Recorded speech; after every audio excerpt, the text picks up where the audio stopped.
topic is ice cores, climate, and Noella, as you can see. She's got a lot of fine academic work behind her. So she's a professor of engineering at the Thayer School. She's the executive director for the U.S. Ice Drilling Program Office. Mary got her BS in mathematics from Penn State and a BE and MS in engineering from Dartmouth College. And a PhD in applied mechanics and engineering science from the University of California, San Diego. She was the chair of the U.S. Committee of the International Polar Year, which was 2007-2008. And she has led and participated in many scientific expeditions, both in Greenland and Antarctica, most recently as chief scientist on the Norwegian-U.S. traverse from the pole station to the South Pole. And my favorite claim to fame is that there is an Albert Valley named after her in Antarctica. So without further ado, I'm Albert Valley. Thanks for being here.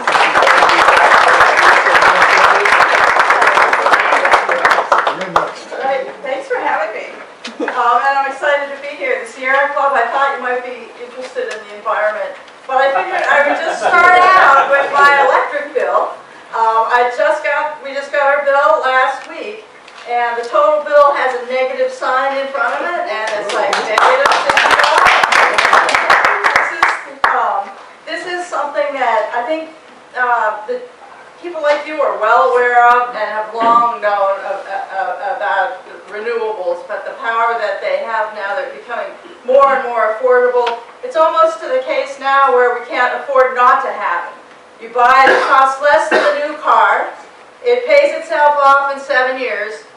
The solar panels are guaranteed for 25 years. And after 8 years, the electricity is free. What's not to like about that? You cannot afford not to go solar. So that's the wallet part, but I'll start with and we'll get back to the wallet. But in communication of science, we always start from this way, from going the environment and climate, and end up at, oh, and it's cheaper too. But for a lot of people, the oh, it saves you money is what they would hear and what might make them move on things. So thanks. So all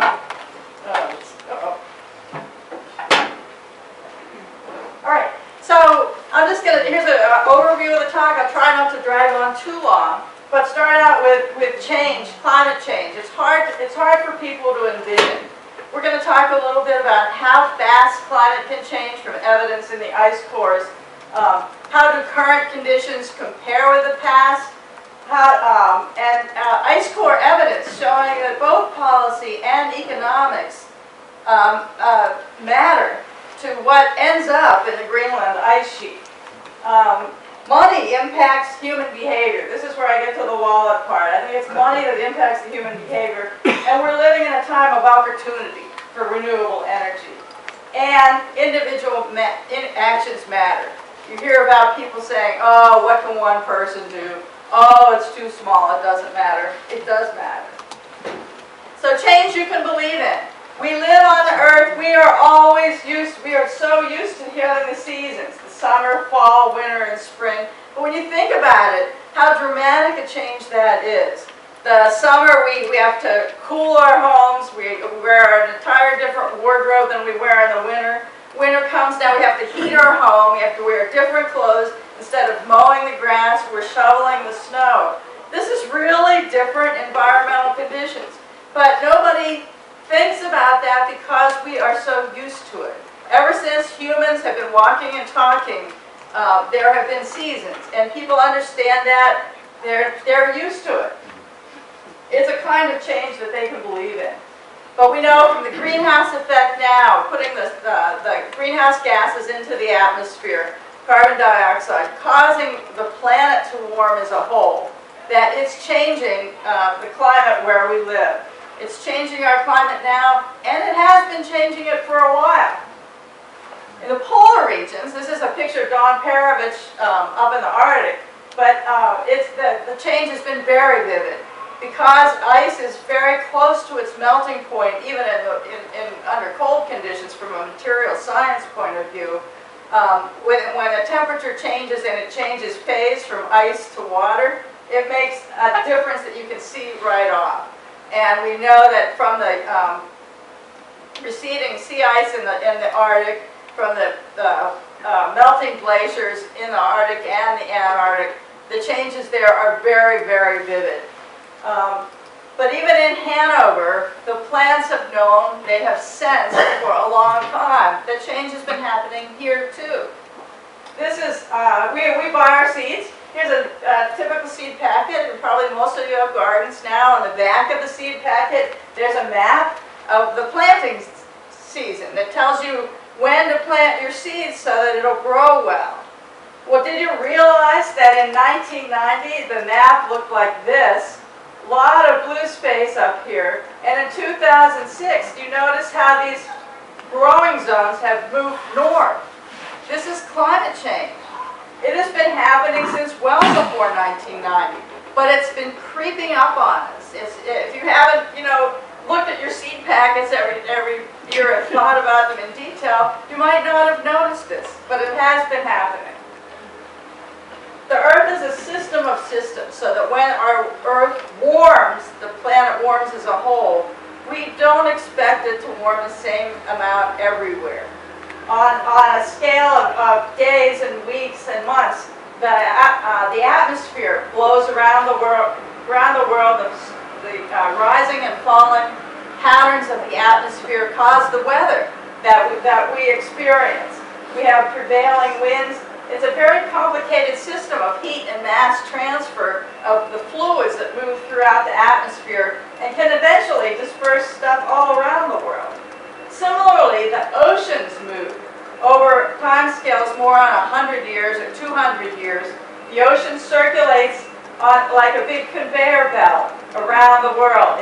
The ocean in the Atlantic travels north on the surface waters. Prevailing water, the current flow is north. It reaches here in the Arctic, where it cools off and it's salty, and the water falls, comes back along the bottom of the ocean, and rises again in the Pacific to make its way back. So over longer time scales, the ocean circulates around the world. This serves as a temperature regulation device for our planet. If this ocean circulation system slowed down or stopped, it's like the hot water heating in your home. It helps regulate the temperature all around your house. When that shuts off, you're going to have hot spots here and cold spots there. Same with our Earth. This complicated system of atmosphere and oceans interact so that changes in one part of the system might be felt in an entirely different way in some other part of the system. We know from watching the news every night that patterns of weather affect us. You look on the weather report and you see that if it's a spring pattern, typical spring pattern, and the jet stream's coming across the United States, it's going to be fairly warm. You know that when we get winds that come from the Arctic, it's going to bring cold air in. It matters where our air comes from. But we have had prevailing systems of circulation around the planet that lead us to expect what the pattern will be like in each season. This is a typical spring pattern. When we go through climate change, these patterns will change. They'll change, become more erratic over time, and may possibly set up into wholly different patterns of flow that really affect our weather. They will affect us either indirectly or directly. You don't have to live near the coast to be affected by climate change. So how do we know how current climate compares to the past? You've heard about studies of tree rings, where you can count the rings to see how much was put on each year. The thickness of the ring will tell you how much rainfall was there that year, how the growing conditions were in tree rings. And that could go back many hundreds of years in some trees. We can drill ice cores in the polar regions, in the Greenland and Antarctic ice sheet. It's just like tree rings, except that instead of going out, we go down. We drill through these ice sheets that are several miles thick. And as we go down into the ice sheet, we go further in the past. We can count the layers. We can do chemical analysis. We can find out when a volcano went off. And they go, the ice cores, the oldest ice cores that we have are from Antarctica. And it's about 800,000 years into the past. We think that there's a place in Antarctica where we can get million-year-old ice.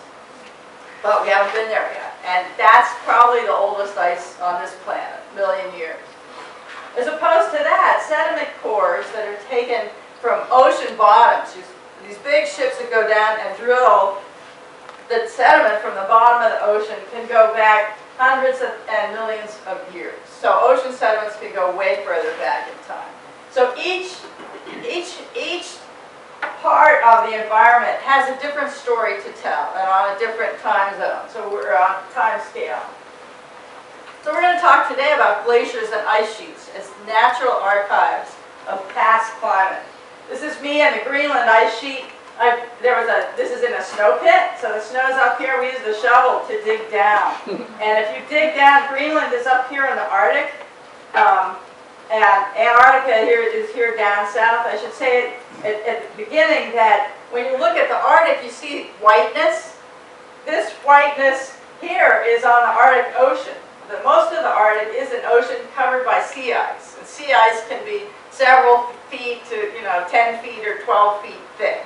It might be a typical thickness. This is Greenland, and although it's white, it is much thicker ice. If you stand in the middle of the Greenland ice sheet, it's like 600 miles across. If you stand in the middle of the ice sheet, the nearest land is 2 miles away, straight down. So although it all appears white, Greenland is way different than sea ice. This is an ice sheet, and this is sea ice. So I'm going to talk about being on the ice sheet here. You dig down, and as you dig down through the snow, you notice layers in the snow. That these are deposited layers of snow that fell. We can see that the top snow here was from this year. This darker snow was from the winter before. The lighter snow below that was from the summer before that. The darker snow was winter before that. The further down you go, the further back in time you go. And so because the snow crystals are different in the summer than in the winter because they're formed under different temperature conditions, you can actually count back in time in the snow. But is a cartoon of the ice sheet. If we are on an ice sheet that is overall 2 miles thick, the top of it is snow, like you have around here. Then the snow becomes compressed for about the top 100 meters. It's so cold there that it doesn't melt, but the snow compresses in time as more snow falls upon it. That old snow is called firn. So it's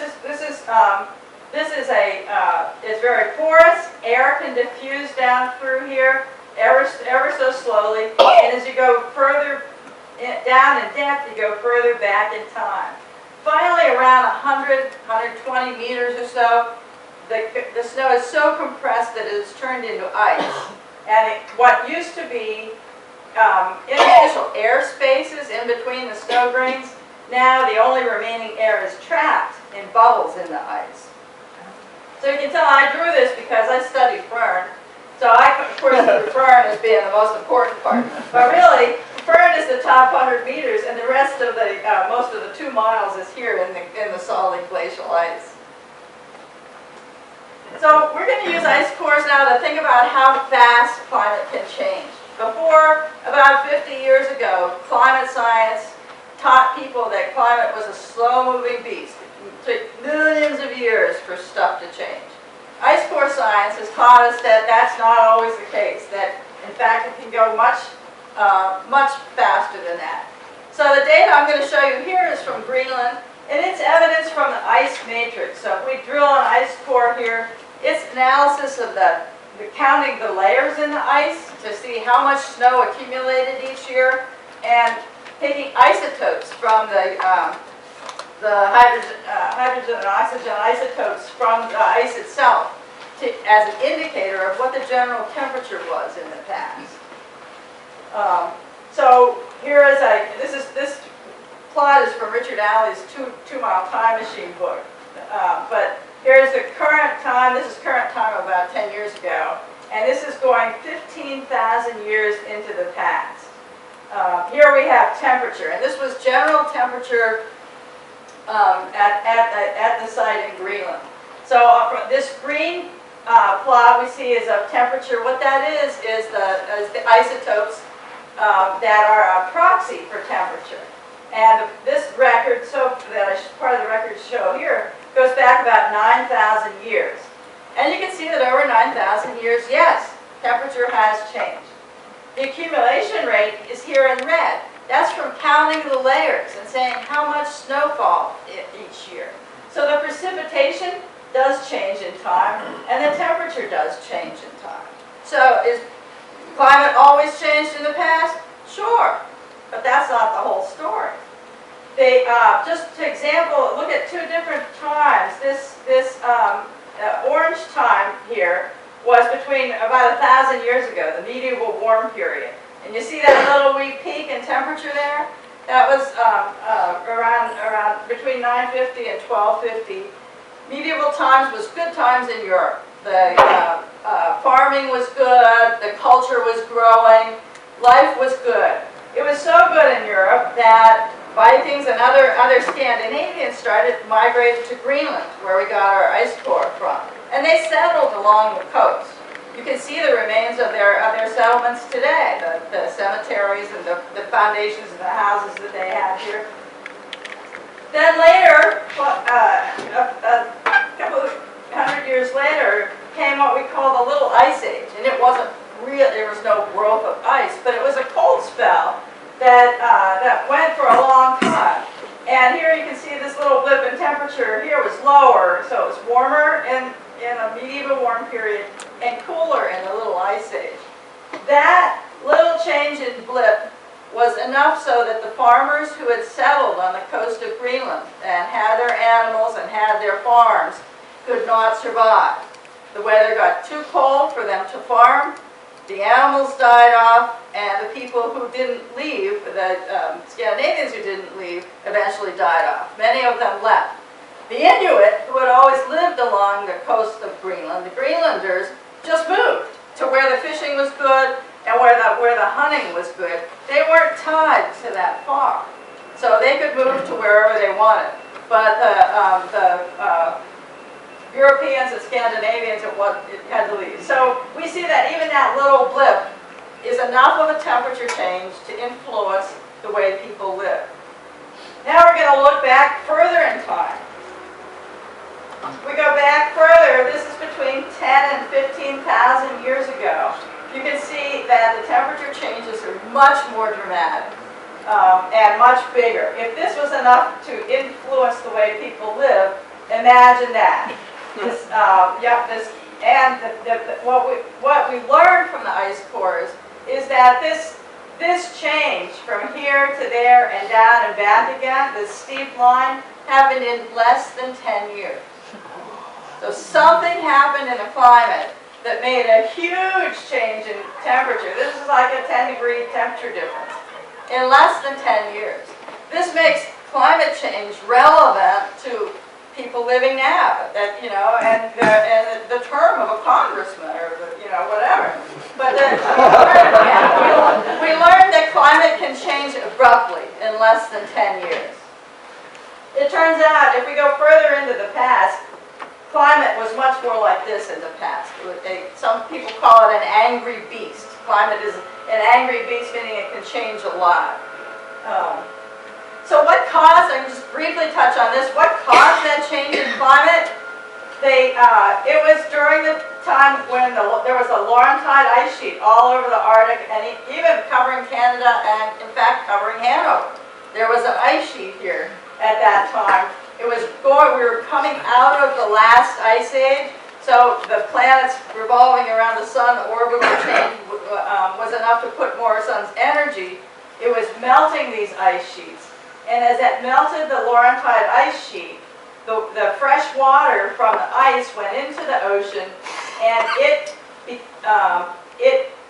formed a cap. Essentially, when you get this current here, as the water comes up, the surface water in the Atlantic comes up through the ocean, it gets warmer and warmer as it heads through the Americas and through the North Atlantic region. As it gets warmer, it evaporates and the water gets salty.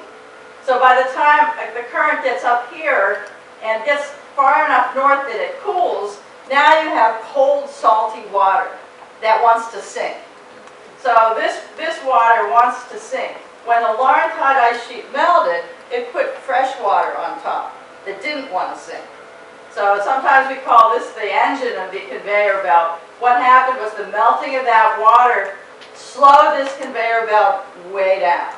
That means that you got way colder in the north and way warmer at the top, just as the temperature segregated because we don't have our heating system going here.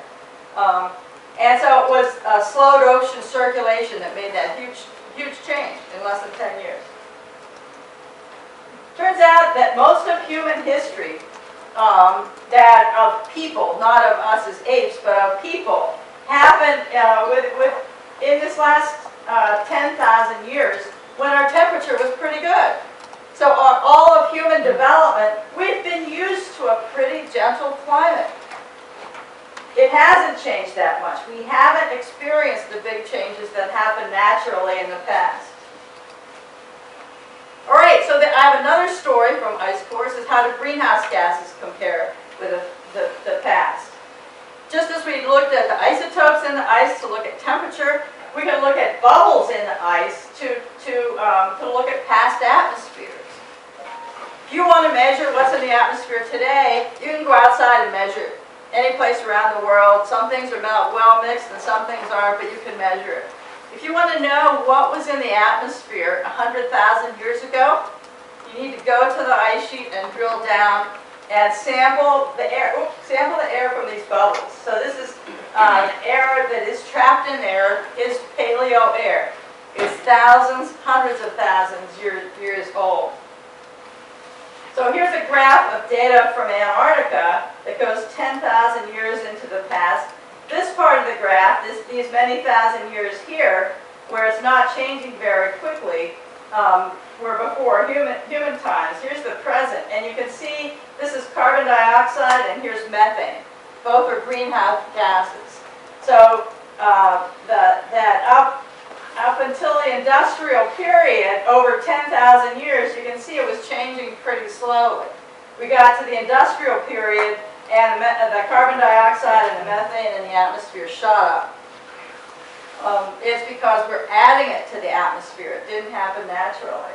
Let's go further in the past. 10,000 years, pretty long ago. But from that ice core in Antarctica that goes past 800,000 years, here's a plot of that data. Sorry, now the current time is over here on the right, and we go 800,000 years in the past. So this is, the black is temperature, the green is methane, and the red is carbon dioxide. The first thing you notice is climate constant in time? No, it's not constant. Oh, climate has changed a lot. It changes naturally in time. It sure does. But, and that's a big but the concentrations now are way off this graph. The natural concentration of CO2 in the atmosphere over 800,000 years goes from 180 parts per million to 280, 180 to 280, 180 to 280, 180 to 280. We're up around 400. Okay. Yes, it has changed naturally in the past, but we are way out of the natural regime for greenhouse gases in our atmosphere.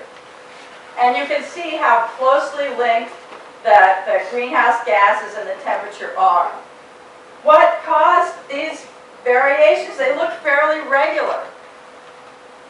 What drove those in the past? This was way before people had any influence. Anybody know? Well, there are a couple of things. One has to do with the tilt of the Earth's axis, and the other part of it is the elliptical shape of the orbit. Exactly. Good. They're called the Milankovitch cycles. But the cycles that of the orbit around the sun, the Earth has a tilt that changes in time. the Earth has a wobble on its tilt, and then to make these regular cycles. So here we are now. So in the cold times, there was ice on the Earth. So where that ice came from was water from the ocean evaporated. It went to the Arctic and Antarctic. It froze. It fell as snow on the ice sheets. So during these cold times, the ice sheets were big. They covered Canada. They covered part of the northern United States. During the warm times, when temperature was high, carbon dioxide was high, and the ice sheets melted, and sea level went up. So there's this balance between sea level and the size of the ice sheets that happens over time. And it's happened naturally in the past, but now we're getting way, way high, above the levels we've seen in the past. So this finding was part of the IPCC, the Intergovernmental Panel on Climate Change. When you read that the atmospheric concentrations of CO2 methane have increased to levels unprecedented in the 800,000 years, that came from the ice core data. So the scientists around the world, what they try to do is do science that is important to people and get your science to inform the IPCC, puts it all together to look at the broader perspective. So we're now conducting an experiment with our planet, putting all these greenhouse gases into the atmosphere way higher than it's ever been. Kind of scary, but I wanted to show you data that shows that humans could also improve the environment. So this is data from Greenland, and what it is these are essentially the same plot, but what it is lead. So over here, we're going to talk about the red version of it.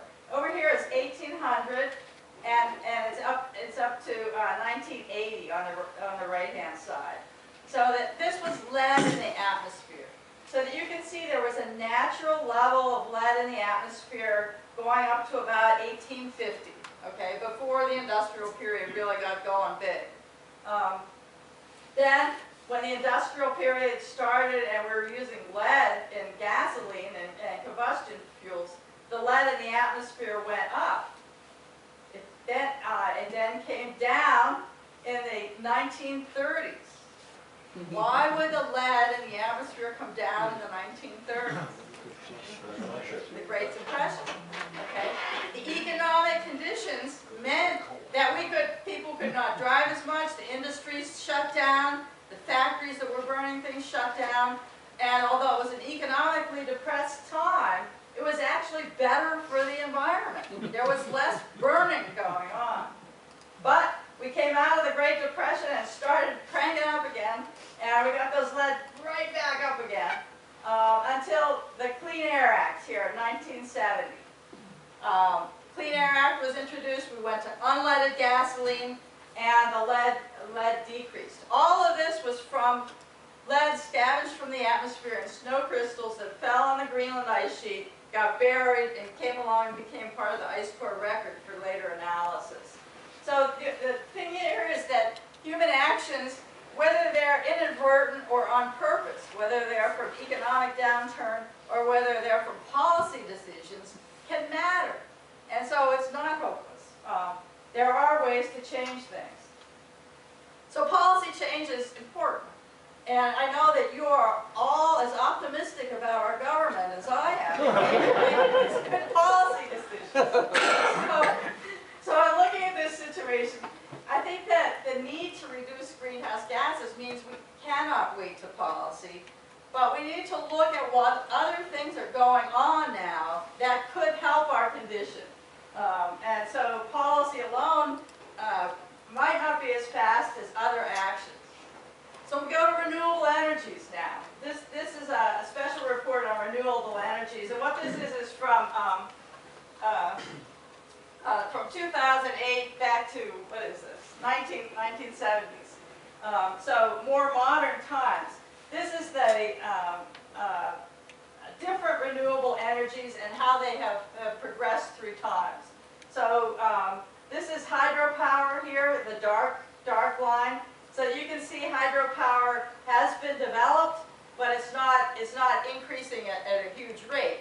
We've dammed up a lot of the valleys that could be dammed up, right? On this one we have wind energy is that orange, solar is the gold, geothermal is the tan, and what is this? Municipal solid waste is this dark. So you can see use of renewable energies has been increasing, and the technology is developing to make it much better. Down here we have solar, and the rise in the capability, the technical capability of solar is huge in recent years. It's really gone up by leaps and bounds. So from that same IPCC report, they analyzed the theoretical potential of alternative energy systems. It's like, okay, do any of these have hopes of meeting our needs? So on this graph, there's geothermal energy, hydropower, ocean energy, and wind energy here as used to develop electricity. And you can see that geothermal, this red line is the global electricity demand in 2008. So this is the line we have to meet in order to make energy. The potential for geothermal is above demand. There is more geothermal sources on Earth if we could only capture those to meet the 2008 demand. Ocean fairly well straddles the line. Wind energy is above the line. There is more wind energy available if we would implement wind energy to meet the 2008 demand. Over here we have primary energy, like the primary energy source for our home. Direct solar is here on the right. Here's the 2008 level, the demand for primary energy in homes and businesses. You can see that solar is way above that.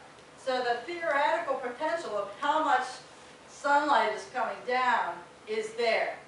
And we saw from the previous graph that the technology is increasing. It's getting way better. And so that spells opportunity. The resources are there. They are free. We don't have to dig them up. We don't have to transport them.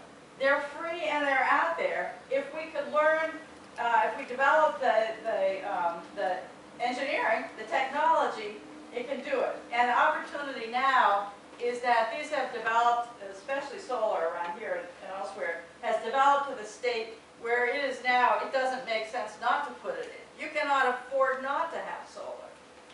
So here's the renewable energy. Of course it depends on your local environment.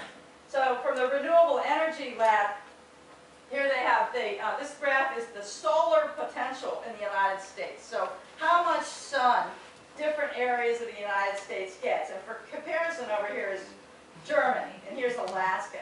So purple means there's not as much solar energy. It's a high latitude place.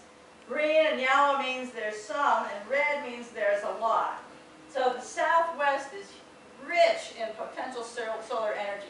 They have a very clear atmosphere. The sun shines most of the time. Very, very rich in solar atmosphere. Here we are up in the cold, dark New England in the green. And the odd thing is that Germany is way down here on the map. Germany gets way less solar energy from the sun than we have here. But Germany's been using solar panels for a long time. So being green doesn't mean it's bad. It's, even though we're not at the top of the charts, we are in an area where it is now affordable and there's enough sunlight to save us money. The same kind of map exists for wind here. This is a wind potential along the United States. You can see the central plains here are windy. The wind blows all the time. It's just incessant all the way up the central part of the country. And then there's other little spots here and there where there's some wind. But this is the big wind potential for the U.S. So even here in the cold, dark upper valley, technology price has now come down to a point to make it so that the homeowner, the community, the schools can save money by using the energy from the sun rather than from another source. And so can't help but drive around and see all these things popping up around here. So saving money, to me, it seems like most Americans are interested in saving money, whether they care about climate or not. If I tell you that you can save a lot of money on your electricity bill at home, listen, it makes a difference. But what about those who aren't concerned about climate? They have long-lasting ties to the land. They have been on that land for generations, and they don't like the looks of this stuff. I want to show just a 10-minute film clip from Polar Palooza about a farmer in the southwest United States and a community in Denmark. In Denmark, you won't be surprised probably, but the farmer owning land down in Texas, it's really interesting to hear what he says. So, is it okay if I show that for 10 minutes? Yeah. Okay. No. We don't want a movie. Come on, Mary. Turn the lights off for the video. Judy. Judy will get it.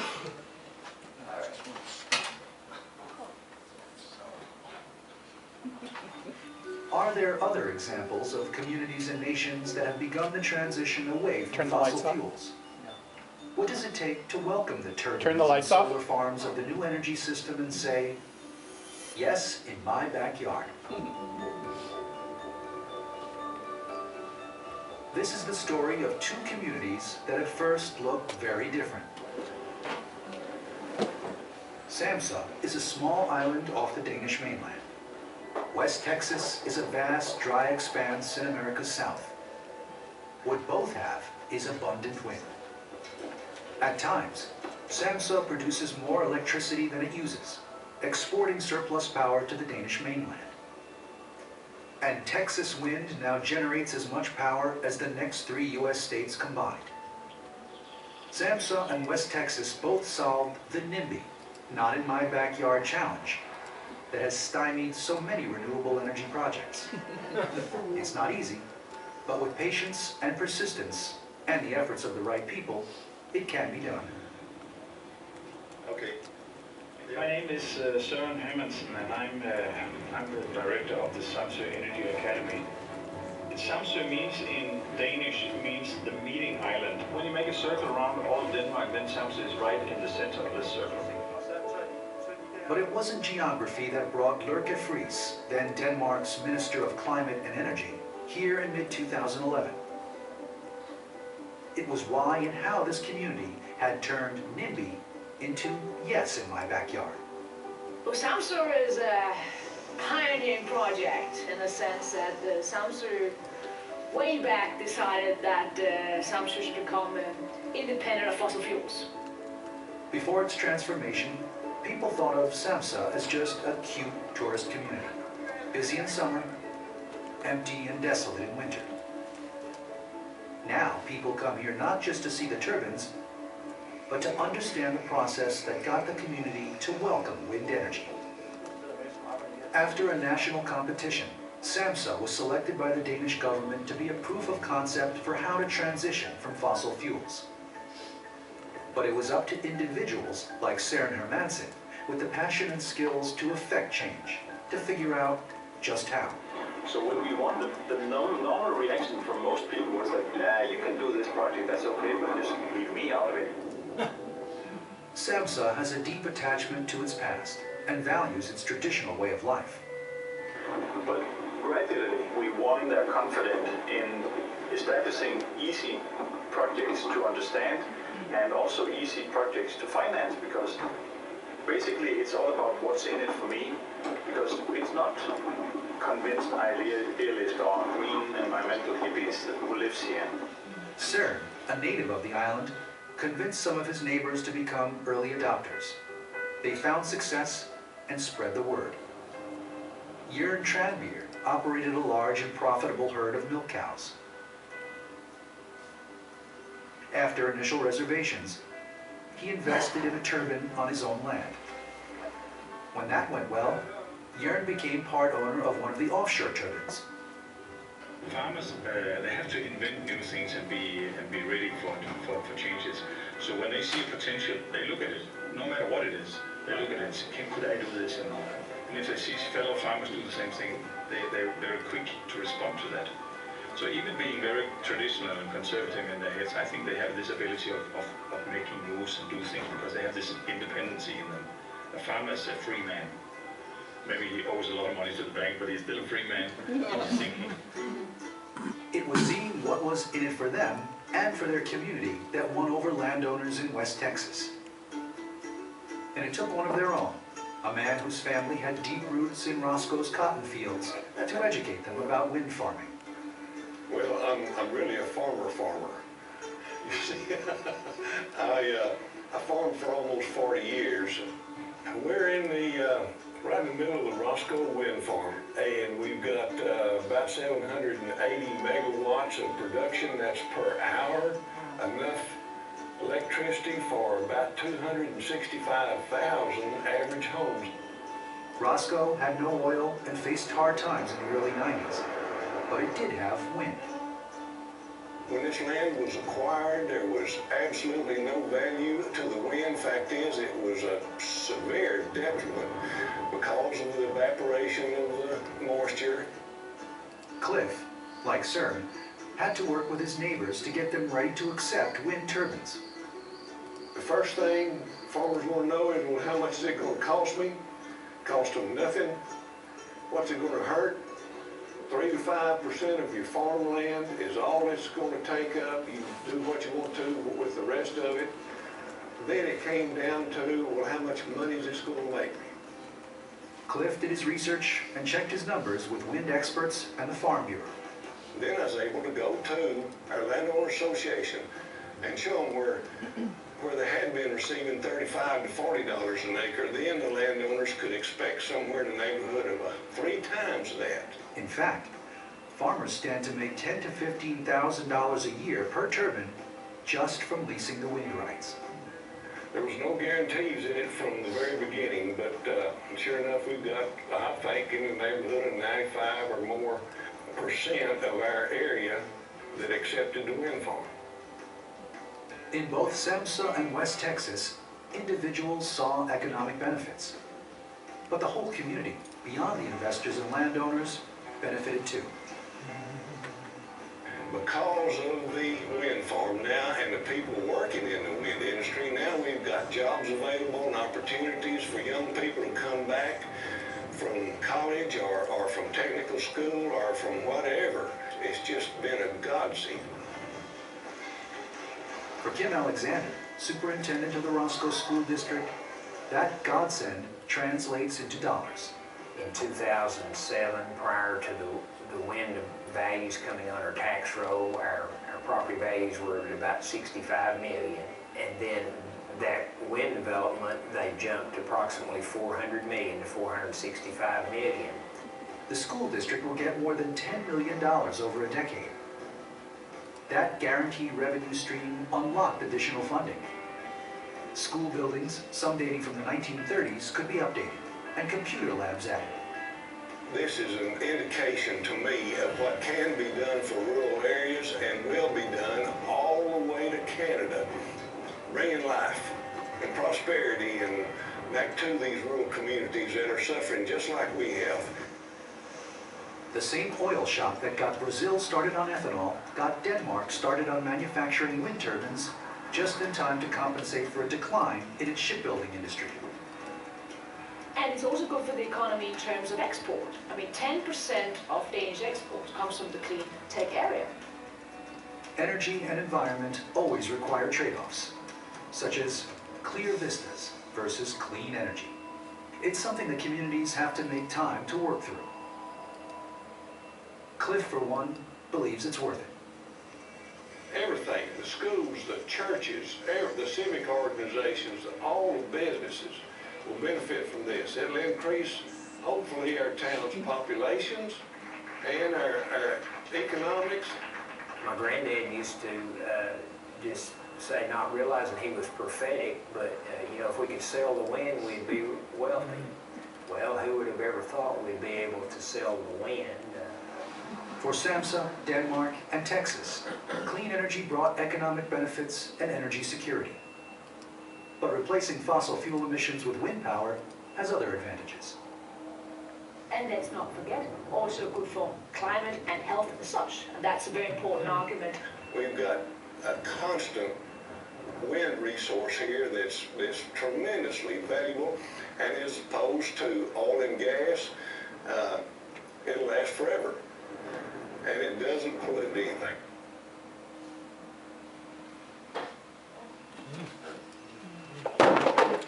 Whoops. It's okay.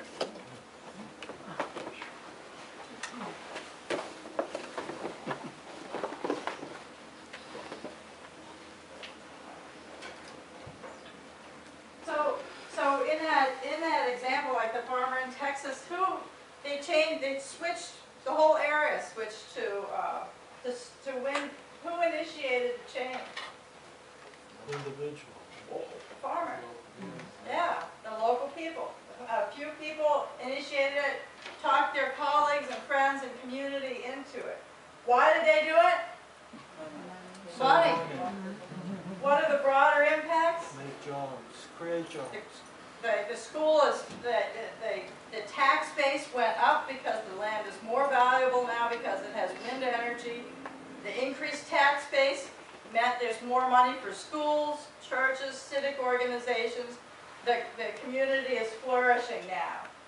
And what about those big ugly things? Do you think the people in Roscoe are complaining a lot about that? Not so much. So grassroots actions and financial benefits to those who are impacted by the technology enables acceptance.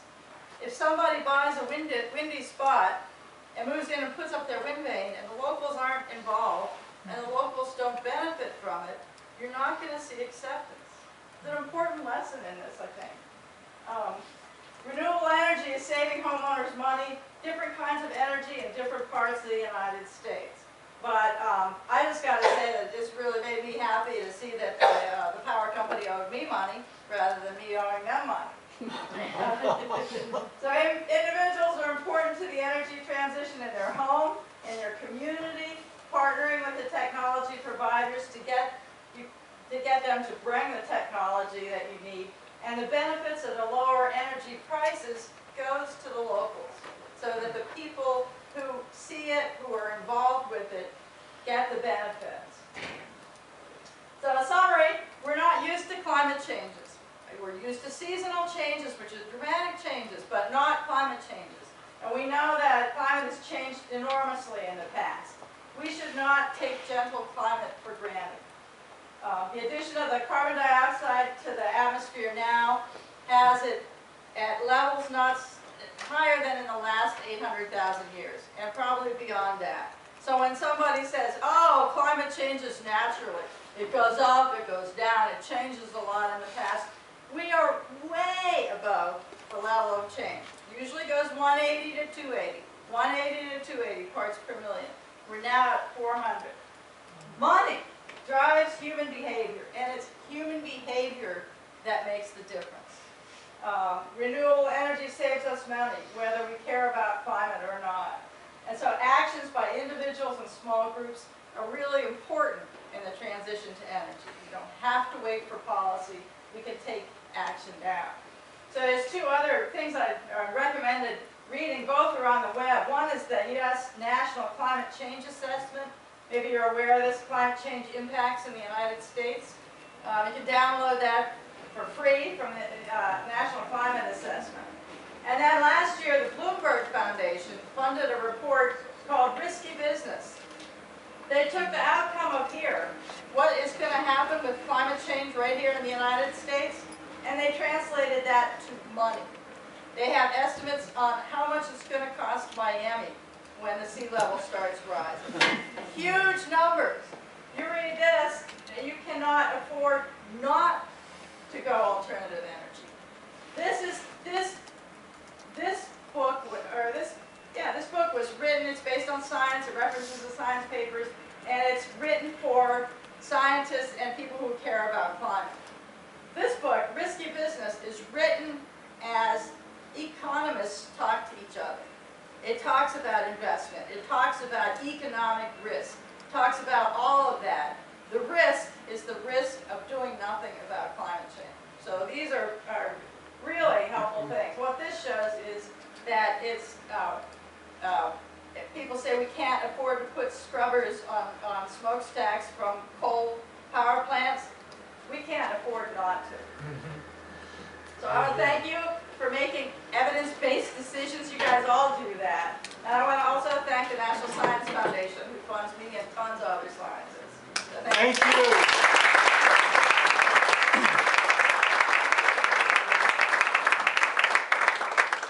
Also, this is a book that my daughter sent me to read, about halfway through, as you can see. But copyright was 1999, so it's not totally current. But a lot of what you cover on the general basics of circulation and weather and so forth, very easy readable way. William Stevens, The Change in the Weather. Yeah, it's very good. Naomi Klein's book, This Changes Everything, is also an excellent read. So some questions for Mary? Yes, I live over in western Vermont, and Green Mountain Power has recently installed a huge solar panel farm of individual panels. And just in terms of, you know, a utility company like that, are we going to have to wait 8 years for that to come through for less expensive electric bills? Well, Is it going to take that long for them to recoup their costs? For a company to do it to make profit, it will take longer. And I think the longer we say, how long is it going to take them, the longer it will take. But even on a smaller basis, we can do it. I bought the solar panels at my house. They cost me less than a new car. I will pay the electricity that they generate pays for the cost of those panels in 7 years. They're guaranteed for 25 years. So 8 years to 25 years, my electricity is free. So I'm not waiting for everybody else, you know? But it is time for action, and certainly federal policy, state policy could really help out a lot with the power companies. Yes? One of the, I don't call it a drawback, but one of the problems with independent solar, I know in Vermont, if you put it up, they have to buy it back, up to a certain limit. Right. Okay. Now, if you generate more than what you normally use, they don't pay you. Oh, no. Yeah. No. The best I can do is get free electricity. Yeah, and the other thing is that feeding that back into the grid system, okay, does cost the carrier something, which tends to drive up the unit cost per kilowatt hour for the rest of the uses on the system. And that's one of the issues. It's an educational thing, because the population out there that doesn't have the means to install solar, or can't afford to do cars.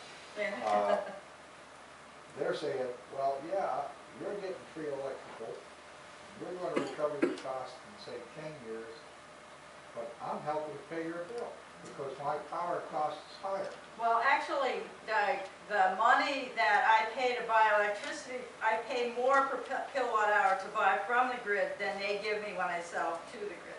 So it's not an even change. And if I use more, when you get solar, they size it for your annual average use. So it's sized per house. If you don't use as much, you don't need as The many. reason is that in Florida, that argument about the power company says that every time you hook up to the grid with a home power solar system, it costs me money as a power unit, power company, and the distribution and so forth. Right now, Vermont generates a higher percentage of its total power usage from solar than Florida does. Yeah, well, Vermont Florida has makes better it state difficult policy. To have solar, Yeah. which is But the reason, I mean, there's other factors that are very tiny if that comes out in the wash at all. The real reason that energy prices are going up is like Vermont Yankee shut down, we shut down other sources of energy. So of course that's going to change the cost. But- Like I said, I think it's more of an educational issue, to things like this. Yeah. Make sure that people understand that Yeah. it has more benefits than just money. Yeah, Yeah, I think what you're saying is somebody has to maintain the grid. And that's expensive. And that has to be done fairly, and that hasn't been done yet, as far as I can tell. There were some complaints, a low-income advocate was talking on BPR a number of months ago about this problem. And most of the solar installations are high-income people. And they're not paying their fair share, according to this fellow, about... you know, That I'd like actually to is see not- numbers for that's that. not accurate. I'd like to see an evidence-based argument and the numbers for that. It's hard for me to believe that. No, I can't vouch for the numbers Okay, at go all. ahead. Actually, there have been a lot of studies of the cost of solar to the grid, and it varies. It's very specific to the situation. Each utility has different generating plants and different transmission line needs and different development plans. So it depends, but Vermont's study found that it was slightly below the, it was costing the utilities a slight amount to actually being a benefit for the utilities. Massachusetts, I think it was the value of the kilowatt hour that solar generated to the grid was around 22 cents, and Maine just did a study where they pegged it, including all the social benefits and health benefits, at around 33 cents a kilowatt hour. So it is profitable. It does benefit the grid. Nationwide, in science and in engineering, there's a huge effort on studying the infrastructure and the grid system in the United States. We're in need of some change anyhow. And so making those and efficiencies and trade-offs of how to switch different, channel different energies to different places. Yeah, you mentioned several of the benefits of using renewable energy. And there are lots more of them. One of them is the health benefits of not burning coal-fired power plants in New Hampshire. That's right. Or the benefits of national security. We're not dependent upon oil from the Middle East. There are lots of benefits that aren't just the dollar and cent. That's right, that's right. And that's part of the educational issue, Yeah, because the low-income family living in a tenement, those, not necessarily tangible benefits, don't help him pay the rent, and don't help him feed his kids.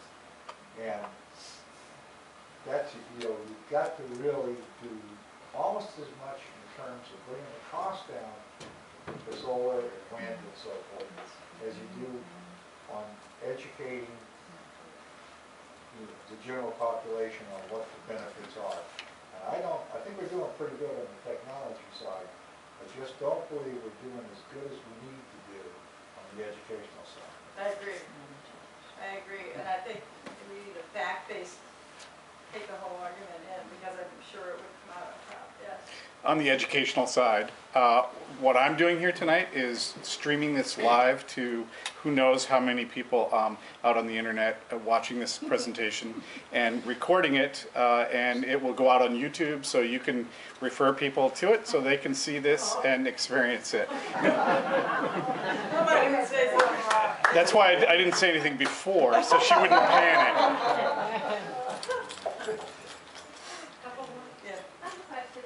If this works so well, why don't they use it for manufacturing? I mean, if it saves money, can they produce enough energy for these methods for manufacturing? Why do we hear so much about China burning coal? Well, China's actually making, I mean, they have a huge amount of coal, but they also are making huge strides in scrubbers for coal power plants, and they have invested more in alternative energies than the U.S. has. So yeah, it has to be scaled up, and clearly, I mean, if you have massive operations like massive wind farms along that belt in central United States, they could provide power. You need the grid to take it out from there. So the form of energy you use depends where you are and what's available. It'll get there for industry, but it's not. Did you have any tax credits on your installation? I thought they were available, and isn't that policy? Yeah, it's old policy, but it's there. There's a federal tax, there's a small state tax credit, but there's a federal tax credit for homeowners or people who own houses who own vacation homes. If you install any kind, it's nationwide, if you install any kind of alternative energy, you can deduct a third the cost of that unit from your yearly taxes. So the government isn't paying you back, but you give the government less money. They allow you to deduct that for 1 year. And that's a huge incentive. That's why, I mean, my husband is a physicist, and he's been lobbying to put a nuclear power plant in our yard. It's just like, okay. So we've been having this going on, and then we see this, it's like, oh my God, the solar tax credit, or the renewable tax credit expires in 2016. So we have this year, and then it expires, and that's it. So in my class at Dartmouth, I teach climate change and engineering, and I had Bill Bender in to talk to my class. So Bill Bender is the president of Solar Flex. There's solar panels that move around and stuff. And had him talk about, what was I just lost my train of thought. Yeah, talked about the tax credit. And as, you might think that the president of a really cool solar company might be an engineer. He's not an engineer. He has PhD in something. What do you think it's in? Economics. He knows what he's doing. Economics. And he told my class, the class said the same thing. What about when the tax credits go down? In 2016, if the federal government decides not to give the tax credits anymore, he is designing his business so that by that time, his panels will cost that much less, so that the homeowner would end up paying the same thing without the tax. Depends if we know what Bernie will be president. Not sure whether that's a good thing or a bad thing. Yes. One of the things that's really helped a lot of Vermonters is the weatherization programs done by Efficiency Vermont. I heard an alarming thing on the radio this evening where it said the governor is interfering with the budget and is trying to get people in the House and Senate to change the budget and take away the weatherization, the funding for weatherization. So I think that is a very important policy issue that we maybe could have an impact on. State policy, definitely. I have a political observation that sort of follows that. Norwich, the municipality, is 100% solar driven in terms of its electricity. And if you vote yes on Articles 1 and 2, you'll get a building that is net zero ready and be solar powered and have a zero greenhouse climate impact. So. All right. Political option for New Hampshire, I love it. Which would you rather have in your backyard? Solar panel, a wind tower, or a casino? Casino.